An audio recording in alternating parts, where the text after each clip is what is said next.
House prices in Brighton didn't crash. No dramatic headlines. No market collapse. But buried in council documents, there's a number that tells you exactly where the real crisis is hiding. And it's not where you'd expect. Right? Let me show you something most people completely missed.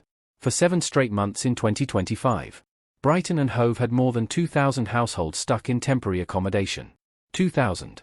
In November and December alone, that figure hit 2,170. And the council's housing budget? It didn't just come under pressure. It quietly stopped adding up. See, here's what people don't understand about housing crises. They don't always announce themselves with falling prices, crashing markets, blood-red headlines. Sometimes they announce themselves differently. Through public budgets that can't keep up.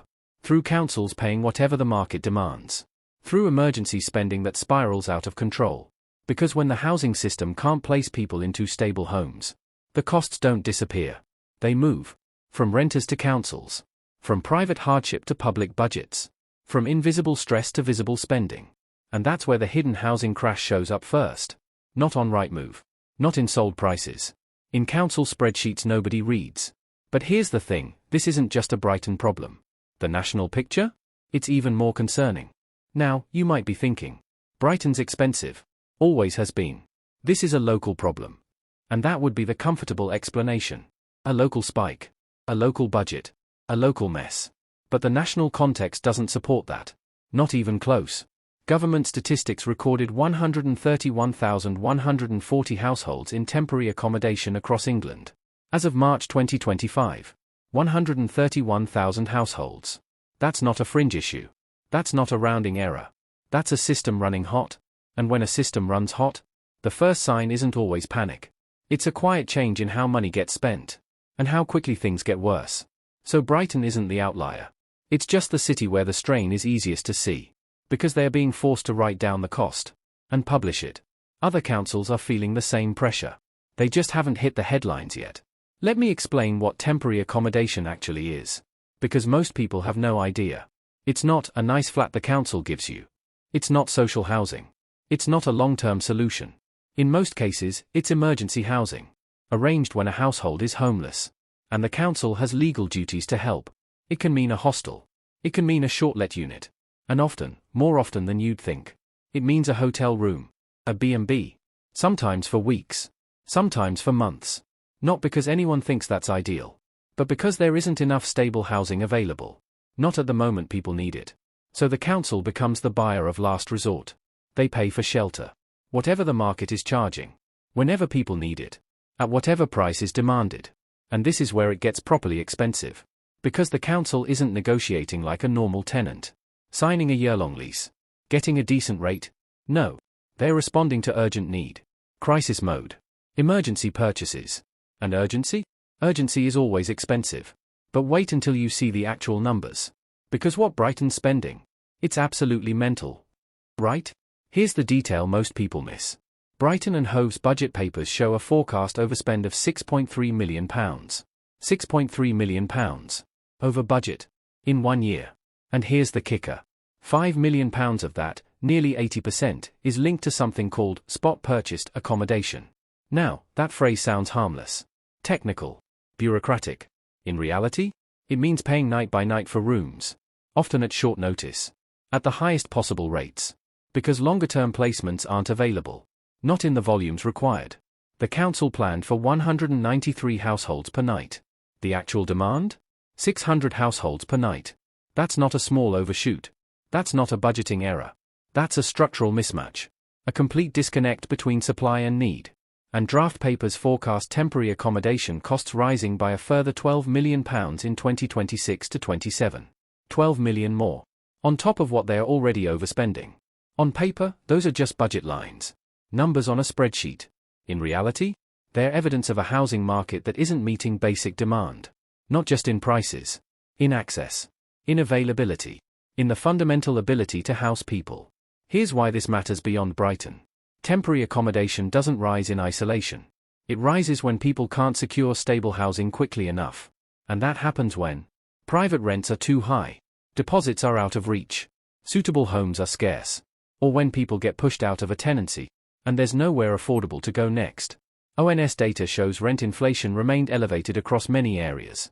varying by region, but generally, painful. And when rents rise faster than incomes, households lose their buffer. Less ability to absorb a rent increase. Less ability to handle a gap in work. Less ability to cope with sudden changes. And the moment that buffer disappears, the system doesn't break with a bang. It breaks with a queue, a waiting list, a phone call to the council, and then a temporary room that costs far more than anyone planned. But there's a second consequence here, and it creates a vicious cycle that's almost impossible to escape. There's something else happening here. Something slower, more dangerous. When emergency housing costs rise, they don't just increase spending. They crowd out everything else. Prevention work, support services, housing supply projects, even basic local services. The council is forced to spend more on the urgent present, which leaves less money to reduce the problem in the future. This is how a crisis becomes self-reinforcing, not because someone wants it to, but because the spending model shifts. From planned housing to emergency housing. From stable agreements to nightly purchases. From building solutions to buying time. And buying time? Buying time is always expensive. It's an absolute shambles. A vicious cycle nobody knows how to break. More emergency spending means less prevention. Less prevention means more emergencies. More emergencies means more spending. Round and round. Getting worse each year. Now let's talk about what this actually feels like. For real people. If you're a renter, this can feel like the ground is slowly shifting under your feet. You might not see a crash on a house price chart, but you feel it. In competition for properties. In higher asking rents. In shorter tenancies. In fear of a notice you can't absorb. And when you're pushed into emergency housing, you might still be working. Still paying bills. Still trying to live normally. But you're doing it without stability. Without knowing what happens next. Without a proper home. This is why temporary accommodation matters. It's housing stress made visible. Not through prices. Through displacement. For homeowners, this story might seem distant. Not my problem. Doesn't affect me. But it does. A housing system that fails renters doesn't stay contained. It pressures local budgets. It pressures local services. It pressures local politics. It changes how communities function. And it signals a wider affordability problem. Because if a city can't house people on normal terms, it's a sign the market is operating above what incomes can support. And once affordability becomes the limiting factor, the entire market becomes fragile. Moves slow down. People stay put. Supply tightens further. Pressure builds in the places that can't wait. Like emergency accommodation. So what do we actually call this? And what happens next? Let me give you my honest take. So what should we call this? It's not a price crash. House prices in Brighton haven't collapsed. But it is active stress. Real strain. Visible pressure. And it's an early warning of how housing problems surface before a market correction becomes obvious. Brighton's figures show the system absorbing shock through public spending. National data shows the same direction of travel. And the unresolved risk is simple. If demand for emergency housing keeps rising faster than stable supply, the costs keep compounding. Nightly prices remain high. Budgets keep overshooting. Councils keep paying whatever the market demands. Not because it's efficient. Because there's no alternative in the moment. Over the next few weeks, the local detail will matter. Council scrutiny meetings will debate how to reduce reliance on spot purchasing. Final budgets will confirm whether these forecasts hold. New homelessness statistics will show whether the national trend continues. But the core point is already clear. The housing crisis doesn't always announce itself through falling prices.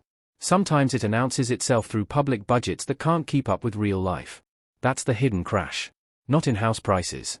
In public spending. In emergency costs. In councils paying through the nose because the market left them no choice. And it's happening right now.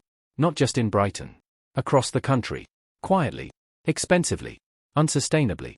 If you live in the UK, I'd genuinely like to hear what you're seeing. Are rents rising faster than wages where you are? Are people finding it harder to secure stable tenancies? Have you noticed more reliance on temporary housing? Drop a comment. Tell me your area. Tell me what's actually happening on the ground. Because the national statistics only tell part of the story. Your local experience fills in the gaps. And if you want calm, evidence-based breakdowns of the pressure building under the UK housing system, subscribe, hit the notification bell. Stick around. This isn't the end of the housing story. But it might be the moment it becomes impossible to ignore. The costs are already moving. The budgets are already breaking. The crisis is already here. It's just hiding in spreadsheets nobody reads. Until now. See you in the next one.